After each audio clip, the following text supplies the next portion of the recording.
Halo teman-teman, dalam video ini akan dibahas tentang mengkaji hubungan antara agama dan kesehatan.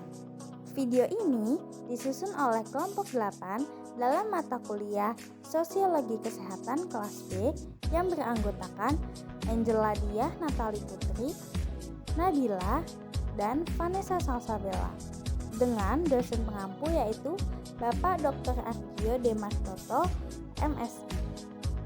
Apa itu agama? Wallace mendefinisikan agama sebagai agama adalah satu metode ritual yang dirasionalisasikan oleh mitos untuk menggerakkan kekuatan ilahi dengan tujuan memperoleh atau mencegah dan mengubah status manusia dan alam. Agama adalah sistem ritual berbasis mitos yang memobilisasi kekuatan supernatural untuk tujuan mencapai atau menghentikan transisi keadaan dalam manusia dan alam. Substansi agama menurut Wallace terdiri dari ritual atau upacara yang dibuat manusia berdasarkan mitologi. Adapun pengertian agama yang dapat teman-teman akses pada KBBI online yaitu ajaran, sistem yang mengatur tata keimanan atau kepercayaan dan peribadatan kepada Tuhan Yang Maha Kuasa serta tata kaidah yang berhubungan dalam pergaulan manusia dan manusia serta lingkungannya. Contohnya Islam, Kristen, Buddha, dan Samawi agama yang bersumberkan wahyu Tuhan, seperti agama Islam dan Kristen. Selanjutnya, sains dan agama. Agama menurut sains adalah ide dan ritual yang dibuat-buat, sebuah konsep yang ada dalam pikiran manusia tentang makhluk dan kekuatan yang mengaturnya. Beralih kepada ajaran Hindu sebagai agama mayoritas di India, menurut Vivekananda, berikut adalah rangkuman tulisan Swami Ranganatananda tentang penggabungan sains dan agama. Sains dan agama menurut Swami Vivekananda adalah dua disiplin ilmu yang berbeda. Ia menganggap agama sebagai kepercayaan dan ilmu. Ketika dua jenis pengetahuan disatukan, bentuk kecerdasan manusia yang komprehensif akan muncul.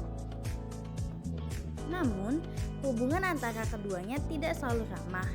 Cara-cara baru untuk menghubungkan kedua ilmu manusia ini baru muncul pada abad ke-20. Sains dan agama dapat hidup berdampingan tanpa mengganggu fitrah masing-masing dan bekerja sama untuk kebaikan yang lebih besar. Semakin jelas bahwa ada unsur agama dalam ilmu pengetahuan yang dapat diterima dan ada unsur agama yang dapat bermanfaat bagi ilmu pengetahuan. Apa itu kesehatan?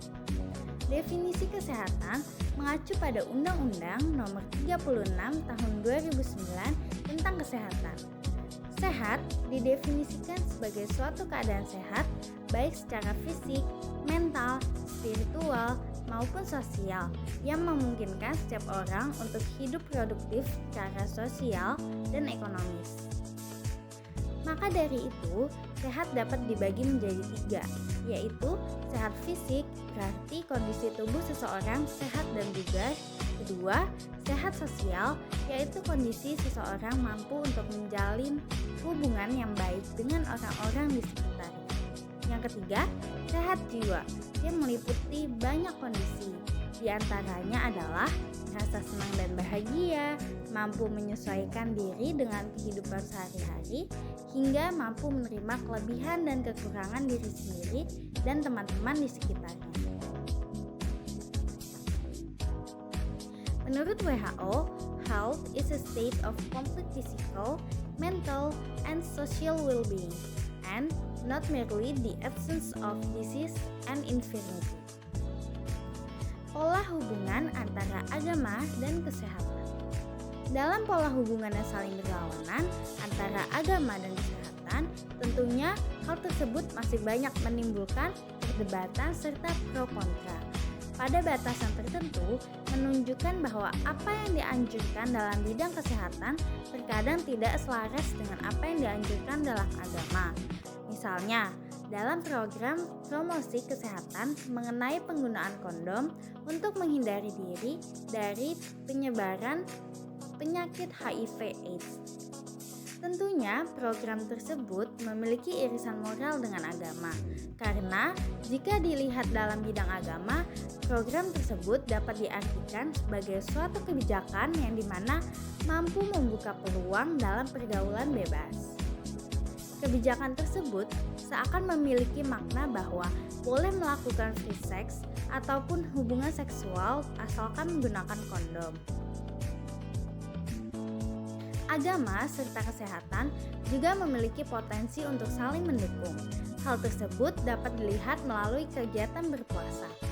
Fenomena berpuasa merupakan salah satu bentuk terapi yang telah diakui oleh kalangan medis dalam meningkatkan kesehatan. Selain itu, puasa juga dapat digunakan sebagai alternatif untuk diet. Manfaat agama bagi kesehatan. Rahmawati pada tahun 2021 menjelaskan mengenai 2 manfaat agama, khususnya agama Islam bagi kesehatan, yaitu yang pertama adalah mengajarkan pola hidup sehat. Islam banyak mengajarkan pola hidup sehat, mulai dari berolahraga, mengonsumsi makanan, dan berpuasa. Beribadah sholat merupakan salah satu olahraga yang baik untuk manusia tanpa kita sadari. Gerakan-gerakan sholat mengandung manfaat untuk kesehatan pada tubuh seseorang. Dalam Islam juga sudah diatur halal dan haram suatu makanan untuk dikonsumsi, maupun itu bahan dan dalam kandungan apapun. Yang kedua, memberikan tujuan hidup dan berpikir yang positif. Agama dapat membuat orang memiliki tujuan hidup. Dengan beragama, seseorang merasa lebih tenang, bahagia, dan bersyukur dengan kehidupannya. Sehat secara mental dan fisik menjadi manfaat bagi orang yang beragama. Namun begitu juga dengan orang yang tidak memeluk agama. Akan tetapi, kesehatan mereka karena faktor lain seperti mengembangkan kecerdasan emosional dan menjalani gaya hidup sehat.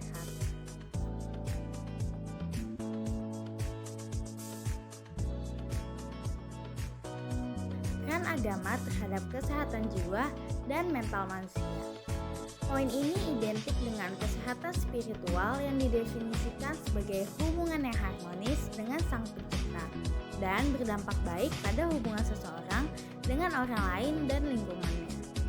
Namun, dimensi spiritual dalam pencegahan dan terapi penyakit masih diabaikan dalam penelitian dan implementasinya.